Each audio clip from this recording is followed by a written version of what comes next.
Bom, eu vou começar esse vídeo com um pedido de desculpas ao herói Lâmina Fantasma.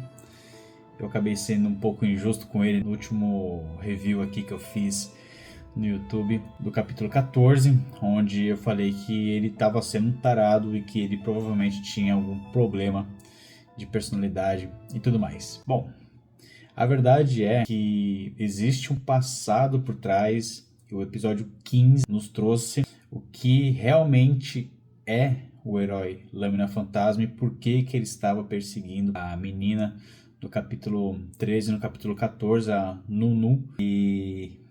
Então eu devo esse pedido de desculpas porque o episódio 15 veio e deu um tapa na minha cara, revelando esse passado do Lâmina Fantasma. O episódio 15 de To Be Hero X nos trouxe o começo do arco do herói Lâmina Fantasma, o herói número 4 da associação, e já tínhamos a ideia que ele era um herói letal. Logo no começo já é mostrado que ele faz a sua vítima de número 175 em 2 anos atuando como herói. Isso é simplesmente insano, ver o tão letal que ele é em 2 anos, o tanto de pessoas que ele acabou executando. Né? Seu passado, Lâmina Fantasma vivia em uma casa cheia e barulhenta. A sua família tinha um açougue e fazia reuniões familiares constantemente. O fato curioso é que, apesar de ouvirmos a sua voz no episódio, ela só está sendo narrada. A voz dele só é narrada, ou seja, só aparece narrando a história dele, mas ele propriamente falando não acontece o episódio todo. Isso fazia com que os parentes dele, suas tias, seus tios, pensassem que ele tinha algum problema, já que ele não falava e não interagia com as pessoas. Como o próprio herói dizia, o silêncio era um luxo que ele não tinha. Eventualmente ele aprendeu a arte do corte com o seu pai, que era o açougueiro. Como eu falei, eles tinham um açougue, então ele aprendeu a cortar, esquartejar, vamos dizer assim, desde pequeno com o seu pai. Seus instintos letais começam a aflorar desde pequeno, quando ele aprende a usar o cutelo, faca, tudo para abater e cortar as carnes. Aos 19 anos ele entrou numa rede social de uma empresa já mencionada no anime, que é a FOMO. A FOMO ela é uma empresa de heróis, só que ela também tem uma rede social, ela tinha uma rede social ali no começo da associação, que o intuito era fazer as pessoas ficarem famosas e se tornarem heróis. Então o nosso herói ele entra nessa rede social já com 19 anos e ali ele é descoberto. Então com essa descoberta, muitas meninas acham ele bonito e começam a comentar sobre ele e ele começa a gostar disso, ele começa a meio que manipular as pessoas para que ele possa começar a ter confiança delas. Ele até cita que era fácil manipular as pessoas para que elas acreditassem no que estava acontecendo ali nas redes sociais dele, para que ele pudesse alcançar o objetivo dele, que era ter o maior número de confiança possível e se tornar um herói. Aos 20 anos, ele recebe uma proposta para se tornar um herói pela empresa MG e ele sai de casa com 20 anos, finalmente tendo um pouquinho de paz, deixando a família, e a gente vê que a família fica triste com a partida dele.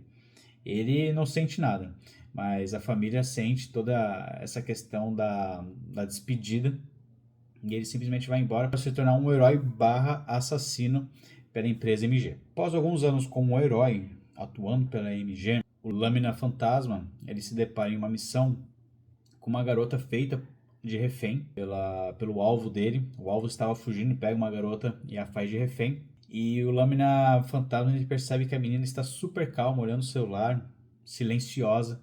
E ali ele se apaixona por essa menina. Ele executa o alvo dele e depois ele acaba entrando em contato com a menina ali, meio que através dos olhares.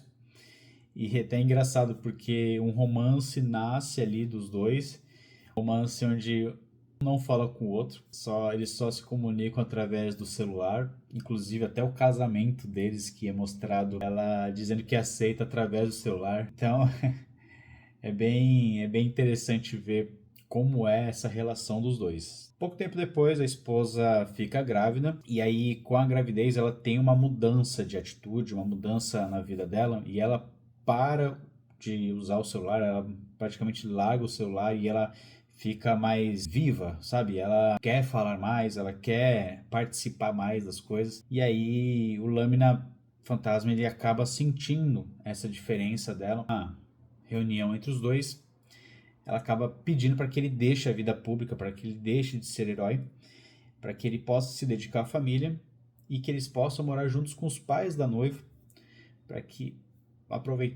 eles possam aproveitar esses últimos anos que os pais da noiva estão, pois eles já estão velhos, e essa é a proposta que ela faz a ele, para que eles possam viver juntos com uma família. E isso traz à tona ao Lâmina Fantasma todos os traumas do passado dele. Ele simplesmente fica paralisado e não consegue responder para a noiva dele. Ele não consegue responder para a esposa dele se ele quer ficar com ela ou não. Ele simplesmente trava por conta dos traumas passados. E ela entende isso e fala: eu não consigo mudar as pessoas. Eu não consigo mudar você e não quero causar nenhuma pressão. Você fica do jeito que você quer, que você acha melhor, e eu vou seguir minha vida. Então, eles se separam nesse momento. Nesse momento, dá para reparar que o herói ele sente as suas fraquezas. Ele não sabe demonstrar sentimentos. E ele mesmo identifica isso. A vontade de falar é imensa, mas as palavras não vêm. As palavras simplesmente não saem de sua boca.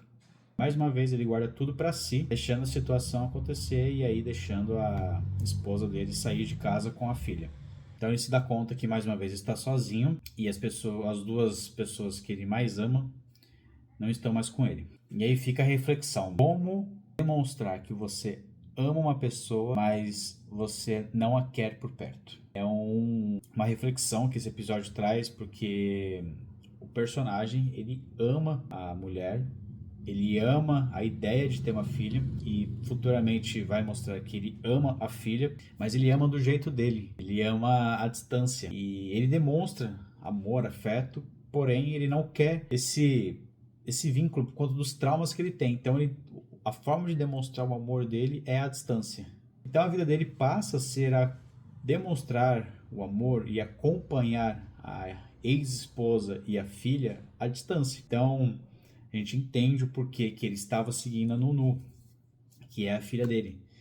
Ele na verdade segue tanto a esposa quanto a mulher, ele segue tanto a ex-esposa quanto a filha de longe, para protegê-las, para evitar que situações ruins aconteçam a elas. Como eu falei, é uma forma de demonstrar o amor dele. É a forma dele, é a forma que ele encontrou de demonstrar o amor dele. Então, a Nunu pensa que era um tarado seguindo ela nos episódios 13 e 14, mas na verdade era seu pai, com problemas sociais, com problemas disfuncionais e sociais, querendo demonstrar o amor do jeito dele. Essa história foi bem legal, bem emocionante. Eu acho que elevou novamente o nível da obra, elevou novamente o nível do anime. E a produção tá de parabéns. A história do Lâmina Fantasma foi muito boa. Realmente já começou no nível acima. Então eu acho que realmente faz sentido achar que o arco de apresentação da Loli foi fraco. Porque nesse primeiro episódio de apresentação do Lâmina Fantasma já tivemos muito mais conteúdo e já tivemos muito mais qualidade. O episódio termina com a equipe do cientista Ian, que é o pai da Loli, indo investigar os destroços da nave alienígena que foi implementada no último episódio. E o Lâmina Fantasma pede para participar dessa expedição. Ele pede com sinais porque ele não fala. Então esse episódio foi muito bom. Eu acho que uma nota altíssima. Nem vi a avaliação do episódio, mas com certeza introduziu muito bem um personagem que, assim, apesar de não falar, é carismático, tem um design muito bom, é letal e, acima de tudo, é um pai que quer proteger a filha. E eu preciso pedir desculpas ao Lâmina Fantasma. Esse episódio foi demais e esse personagem ganhou mais moral, não só comigo, mas eu acho que com a maioria dos fãs do anime. Então fica aqui o final da avaliação do episódio 15 de To Be Hero X. Se você gostou, deixa aquele like. Se puder seguir e compartilhar, deixa um comentário também. E até a próxima. Valeu!